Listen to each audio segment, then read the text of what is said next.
Kesubos Daf Nun Zayin contains one Mishnah. From the beginning of the Daf until the Mishnah contains two sugyas. The first is what happens when a woman loses her Kesubos. Is she allowed to stay married? Is she allowed to stay b'yichud with her husband? The second is a lengthy discussion narrowing down what case precisely was the machlokes between Rabbi Yehuda and Rabbi Yosi as to whether or not you're allowed to change the monetary amount of the Kesubah. Then we'll get to the Mishnah, which introduces the topic of how much time we give a woman to prepare for the wedding after which she's in default on her agreement. So let's begin. The Gemara says he had a situation that happened where the sister of Rami Rachama, who was married to Rav Avia, lost her Kesubah. And they were concerned because we know that we saw in our Mishnah that Rabbi Yehuda says that it is forbidden to stay married without a full Kesubah. They don't have to get divorced, but they cannot have bia, and they can't even have yichud. So if there would be a bia, it would be a bias izinus. So what are they supposed to do now? She doesn't have a Kesubah. So they went to Rabbi Yosef. So Rabbi Yosef said, even though Rabbi Meir holds that way, that's Rabbi Meir's own opinion. The Chacham disagreed. The Chacham said there's no problem. But Abaye spoke up and he said that is true. But Rav Nachman says the name of Shmuel that halacha is like Rabbi Meir. Even though he's a das yachid here, whenever Rabbi Meir says xera, when he asers something as a chumrah, the halacha is like him, and therefore the halacha is that they are forbidden to have bia, and therefore forbidden to have yichud as well. So Rabbi Yosef said, if that's the case, go write another Kesubah. All right, now the Gemara gets into what is the machlokes between Rabbi Yehuda and Rabbi Yosi. We've seen in the Mishnah, Rabbi Yehuda and Rabbi Yosi disagree as to whether or not it's possible to change the figure of the Kesubah. How much money is she going to get for her Kesubah? We know that the Torah identifies 200 for Psula, 100 for Almana. Can you negotiate lower? If she agrees to a lower amount, are you allowed to do that? So Rabbi Yosi said you're allowed to. Rabbi Yehuda said you're allowed to only if you play a game by which, meaning you can't change the wording of the Kesubah. What you can do is have her write a receipt that says she already got part of it, and that'll effectively change the amount, but you can't actually write a Kesubah different than what Chazal set it up for. So Gemara says that this machlokes is only in part of the stages of the marriage. In some of the stages of the marriage there is a machlokes, and some of the stages there is no machlokes. We're going to identify three stages and three layers of machlokes Amoraim, where exactly is the machlokes Tanoim. So let's identify the three stages in the process of the marriage. So we have the beginning of the chuppah, stage 1. Later than that is the end of the chuppah, also called possibly the beginning of the bia, stage 2. And then stage 3 is the end of the bia. So where do we say, in which of these three stages is there a machlokes? Now we have three possible ways to express the discussion between Rabbi Yosi and Rabbi Yehuda. It could be that they all agree. It could be that there is a stage that they both agree that you are allowed to change the Kesubah. There is some stage we know where there is a machlokes, where Rabbi Yosi says you're allowed to change the Kesubah, and Rabbi Yehuda says you can't change the Kesubah, but you can only write a receipt. And it could be that there's a stage at which even Rabbi Yosi agrees that you can't change the Kesubah, you can only write a receipt. How is this going to work out? So the first layer of machlokes we have here is between Rabbi Shua ben Levi and Rabbi Yochanan.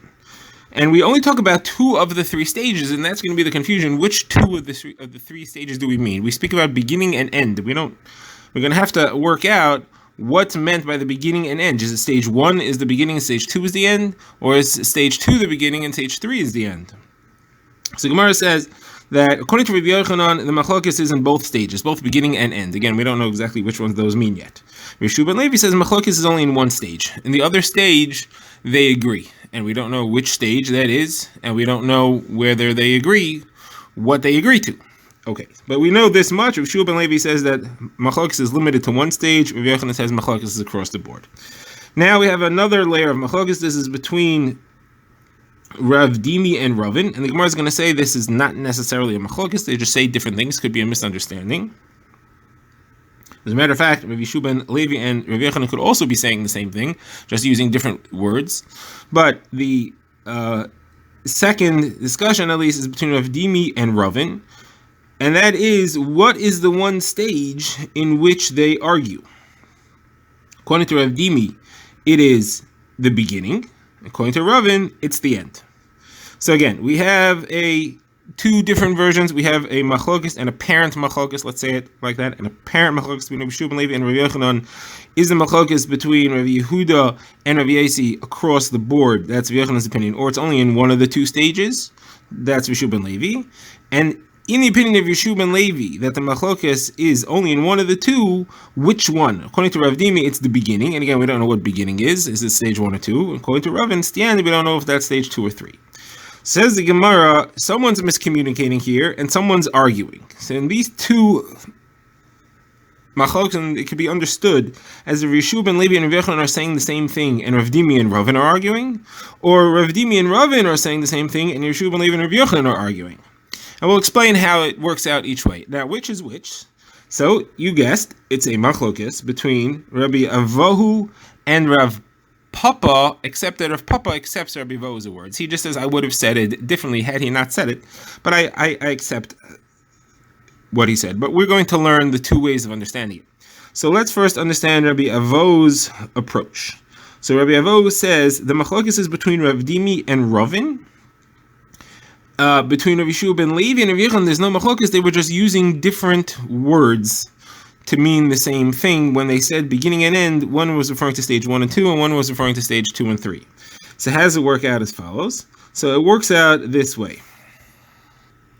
When Rav Yochanan said that machlokes between Rav Yehuda and Rav Yossi is in both stages, and he was not referring to the same two of the three as Rav Yeshua ben Levi when he said that it's only in one of the two stages. So they both agree that the machlokes is in two stages, and they argue and they say the same thing in one of the stages. The question is just which one are they referring to, and that's a machlokes between Rabbi Avohu and Rav Dimi, between Rabbi Avohu and Rav, between Rav Dimi and Ravin. So that works out as follows. According to Rav Dimi, when Rav Yochanan said that they're arguing in both the beginning and the end, he was talking about stage 1, the beginning of the chuppah, and stage 2, the end of the chuppah. When in the third stage, they all agree that there is no machlokes, that you cannot, even Rabbi Yossi agrees, you cannot change the wording of the ksuba. Once you've already finished the bia, you can't change the wording of the ksuba. All she can do is write a receipt if you want to change how much he actually owes. Now, according to this, Rav Yeshua ben Levi and Rav Yochanan both agree to this. When did Rav Yochanan say that, when he said that there's a machlokes in both cases between Rav Yossi and Rav Yehuda, he was talking about stage 1 and stage 2. When Rabbi Yeshua ben Levi said the machlokes is only one of the stages, he was talking about stage 2 and stage 3. There is a machlokes in only one of those. It's only in stage 2. But in stage 3, they all agree. So that's all according to Rav Dimi. Now, Rav Avohu continues and he says, however, according to Ravin, it's different. And again, it's the same in the sense that Yeshua ben Levi and Rav Yochanan aren't arguing. They're both only talking about 2 of the 3 stages and not the same 2 of 3. But it's different than the way Rav Dimi worked it out, which are the 2. And that is as follows. According to when Rav Yochanan said the machlokes is in both stages, he was talking about stage 2 and 3. When Yeshua ben Levi said that the machlokes is in only one of the stages, he was talking about stage 1 and 2. And they're both agreeing that in stage 2 there is a machlokes, in stage 3 there's a machlokes, and in stage 1 it's only in the beginning. Even Rabbi Yehuda agrees you could just change the wording of the ksuba. You don't have to play any receipt games. And therefore it all works out between Rabbi Yeshua ben Levi and Rabbi Yochanan. However, there's a dispute between Rabbi Avohu, there's a dispute between Rav Dimi and Ravin, and that is which of the stages do Rabbi Yeshua ben Levi and Rabbi Yochanan hold there's a machlokes, which do they hold that there's no machlokes, and that machlokes is that everyone agrees, in stage 3 everyone agrees that you cannot change the ksuba, or in stage 1 everybody agrees you could. Says the Gemara, that's all Rabbi Avohu's explanation. Rav Papa would have said it differently had Rabbi Avohu not said that. He would have said that there was a machlokes between Rabbi Yeshua ben Levi and Rabbi Yochanan. They were using the same words and they were disagreeing. The ones who were not disagreeing, just using different words, that was Rav Dimi and Ravin. And that works out as follows. According to Rabbi Yeshua ben Levi, the machlokes is in the case of stage 2, and in stage 3, everyone agrees that as Rabbi Yossi and Rabbi Yehuda agree, you cannot change the ksuba. According to Rabbi Yochanan, in both those stages, both stage 2 and stage 3, there's a machlokes. Now, when that's the machlokes in Rabbi Yeshua ben Levi and Rabbi Yochanan, they disagree with each other. Now, how does it work out that Rabbi Avohu and Has it work out that Rav Dimi and Ravin both agree? One said that the machlokes is in the beginning, and one said the machlokes is in the end. Simple. They both agree machlokes is in stage 2. One called stage 2 the beginning because it's the beginning of the bia, and one called stage 2 the end because it's the end of the chuppah. But they really both agree that is the case where there's a machlokes. That is where Rishu ben Levi and Yochanan both agree there's a machlokes. They're arguing as to whether or not there's an argument in stage 3. Now says Gemara, what is Rav Papa's point? If he in the end agrees with Rabbi Avo, why did he say I would have said it differently? Gemara says he's trying to teach us that if you have a choice to say whether you have Amoraim arguing in Svara or Amoraim arguing what an earlier set of Amoraim said, you're better off saying that they're arguing in Svara. So you would rather want to say that Rishu ben Levi and Rav Yochanan are arguing in Svara where the machlokes is. You wouldn't want to say where the machlokes Tanaim is. You wouldn't want to say that the machlokes is between Rabbi Avo and Ravin. What exactly did Rishu ben Levi and Rav Yochanan say? And the reason is because there you won't be able to say Elo Velo Devei Kim Chaim. One of them is wrong. One of them is saying over the Amoraim incorrectly. One of them is saying the early Amoraim incorrectly. That's wrong. If you have machlokes in Svara between two early Amoraim, there that's better. It's more mistaber, and it's a machlokes in Svara, so you could say Elo Velo Devei Kim Chaim. All right, now we get to the Mishnah. The Mishnah speaks about how much time a man and a woman have to get ready for the chuppah, and when she's allowed to start eating truma if he's late. So from when they are engaged, she's an arusa, and he says, all right, let's get married, that we should actually move forward. So now she has 12 months to prepare herself. That means to acquire the proper jewelry if she's a psula, and he has 12 months to prepare the requirements of the wedding and the chuppah. Now, if she's an almana, then there's only 30 days because she already has most of her jewelry. Now, what happens if the time comes, the time's up, and he has not fully prepared himself? She's ready, he's not. So the halacha is that in the original halacha, she was allowed to start eating truma. He has to support her because it's his fault that they're not married yet, and he would be actually chayav to support her had they been married. So therefore, the chayav support starts. Not only that, but if she's a kohen, that if he's a kohen and she's a bas Yisrael, then she can start eating truma. So what can he feed her? So Rabbi Tarfon says he can give her all truma. She's allowed to eat truma. He can give her all truma, even though she can't eat it when she's tmeya. She could sell it and buy food with what she was able to sell. Rabbi Akiva says you got to give her 50% truma, 50% chulin, so that she can have what to eat when she's tamei and she can't eat truma. Now, if the husband died and now she's waiting for the yavam to do yibum, so he cannot give her truma. There, the chiyuv truma, the ability to eat a truma does not apply, and the chiyuv mizonos does not apply. Now, it doesn't matter how much time of the 12 months the husband was alive and how much time she was waiting for the yavam. If it was 6 months and 6 months, or if it was 1 day with the husband and 363 days with the brother, or if it was the other way around, either way, the chiv doesn't start and she cannot give truma. Now, this was all the original halacha. The Gemara says that a later Vezdin made a takana and said that no one gets any truma until there's actual nesuin, until there's actual chuppah. All right, the Gemara begins. First, the Gemara wants to know what is the source of 12 months to prepare for the chuppah. The Gemara says it's from Rivka. Rivka was ready to marry Yitzchak and Lavan, and her mother said, wait, Yomim ay Asar. So Yomim is 12 months, the Gemara says. Asar is 10 months. How do you know that Yomim is 12 months? The Gemara says, what do you think it means? Yomim could mean days, meaning 2 days. And it doesn't make sense that if Eliezer said no to 2 days, that then they would say, okay, so how about 10 days? So Yomim has to be longer than 10. So obviously Yomim means a year, like it says Yomim Tihye Gulasai, and over there it means a year. And then when he said no to that, so they said, okay, 10, which means 10 months. Somebody says maybe Yomim meant a month, and 10 means 10 days. So like it says Ad Chodesh Yomim. Somebody says, no. When it says Yomim with Chodesh, there it means a month. But stam, the word yamim, you're not going to learn out of chodesh yamim. You're going to word yamim out of yamim without any other explanatory word. So where it says yamim tihiyeh gulaseh refers to a year. So here, where it says wait yamim and it doesn't say anything else, it also must refer to a year. So therefore, the general time that's given is 1 year. Next, the Gemara says that if she's a kitana, it is possible to extend and say we need to wait until she grows up. She's not mature enough. Who can make that extension? So the Gemara quotes a brisa that says either she, the Ketana, or the father. The Ketana's father can also say she's not ready. So Gemara says, I understand, but what does the father have to do with it? Once she's out of his rishos, she's already in the saris. It has nothing to do with the father. So Gemara says, no, it has to do with the father, because if she's not mature enough, the marriage is not going to work out. She's going to end up falling back on the father, and he's going to have to pay for the whole tachshit thing again. So he has a right to say, she's not ready, I want to wait until she's older so that this is going to last. Now, the Gemara says, are you allowed to marry off a ketana? So Rashi says, based on the Gemara and Kiddushin, we're not talking about Kiddushin here. To actually be Mekadesh her, you can't do until she's old enough to say, I want this guy. Otherwise, it's going to make problems. The question is, can you get engaged without Kiddushin? Can you make an arrangement? Can you make a decision? We're going to marry this ketana to this man. So the Gemara says, to marry her off as a ketana, you're not allowed to do. It's too much of a tircha for her. To marry her off as a ketana, and to say that when she grows up, then she's going to marry this guy, that you are allowed to do. So the Gemara wants a chiddush of that. The chiddush is that you may think she's going to get nervous and it's going to make her weak. No, it's fine. You're allowed to make that decision even when she's a ketana. Now the Gemara discusses what happens if you have a bogeres. You have a woman who's already an adult. She's over 12 and a half.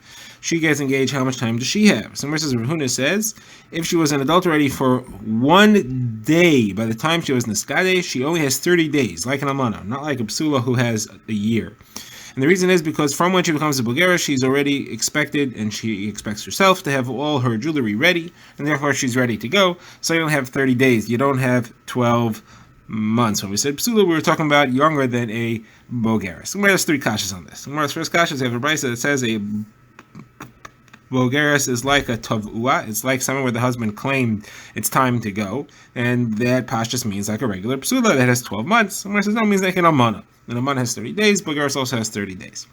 Next proof, the Gemara says, it says that a bogeres who waited 12 months, Rabbi Elazar says that the husband's already chayiv in mizonos. He, like we said in the Mishnah, and therefore he has the right to be meifir, to cancel all her vows without needing the father's approval as well, because the canceling of the vows is in exchange for the chayiv mizonos.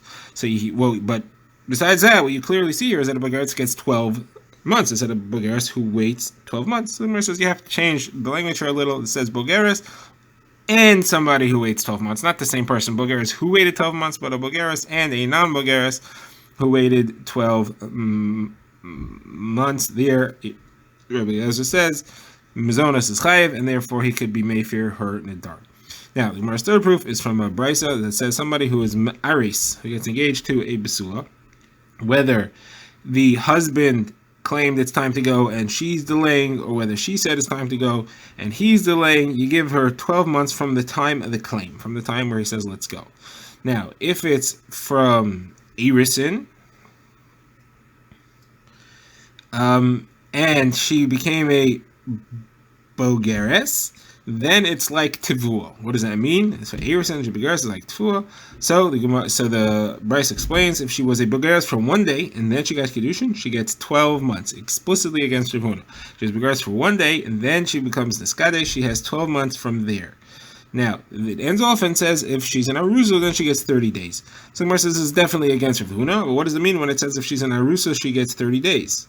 So Gemara says that means that if she was already a bogeres for 12 months, then from the time of the claim, she only has 30 days. Then she's like an almana, because if she's already 12 months, she was a bogeres, you expect her to be prepared. What Rav Huna said was that she's a bogeres for 1 day. That the Brisa says is clearly not true. The Gemara now goes to the general halacha as to whether or not an arusa is allowed to eat truma. As we've seen, that was something that changed from the first psak in the Mishnah to the later. So Gemara says that midoiraisa, an arusa who's a bas Yisrael, who's nisaris to a kohen, is allowed to eat truma. You learn that from the fact that it says v'kohen ki yikna nefesh kinyan kaspo, when a kohen, when he purchases a soul, referring to an eved, then he can eat truma. This also refers to his wife when he was mekadesh an isha. That's also a monetary exchange that brings her into his household, so she's also allowed to eat a truma. That's doraisa. The isser to eat truma for an arusa is derabanan. And what's the reason for it? The Gemara is going to bring 2 approaches and nafkaminas and explanations between the 2. The first approach is we're afraid that since she's an arusa living at home with her family who are all Yisraelim, if she has truma, she may feed some of them, and then you'll have Yisrael eating truma. That would be forbidden. So the Gemara says, if that's true, so then how come when the Mishnah says in the beginning that if the time expired, she's allowed to eat truma, you have the same issue? So Gemara says, no, since when the time expired, the husband is chayiv to feed her, he's going to put her in a separate place. She doesn't want him spending his food he doesn't want her spending his food on her brothers and sisters, and therefore he's going to make sure that she has a separate place to live, and she's not going to feed them truma.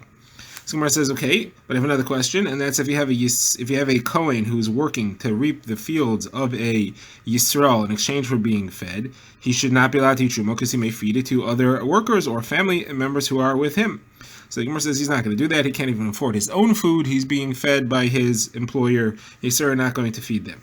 All right, now the second explanation for why there's a Gzer D'Rabbanan that an Arusa is not allowed to eat truma comes from Rav Shmuel bar Rav Yehuda, and he says because they're afraid that the marriage will be canceled. They'll find a mum or something, and they'll cancel the marriage, and therefore it'll never come to fruition, and therefore she was not really allowed to eat truma all along, so therefore you don't allow her to eat truma in the Arusa status. So the Gemara says if that's true, so then that should be true even after chuppah. Until the bia, you could still find a mum.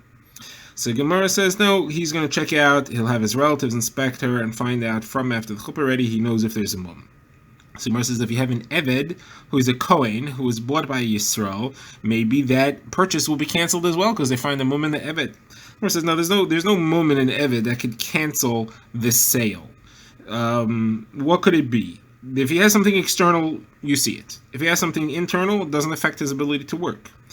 Maybe you'll say because if he's a thief or a kidnapper, so that's not an excuse. You can't cancel a sale because of that. You have to understand that Avadim could sometimes be thieves.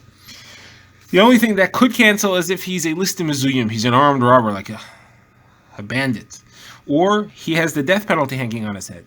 Well, that's not going to come up later because that people know. They know who has the death penalty on his head and who's a bandit. There, you have to be aware of that. That's not an excuse.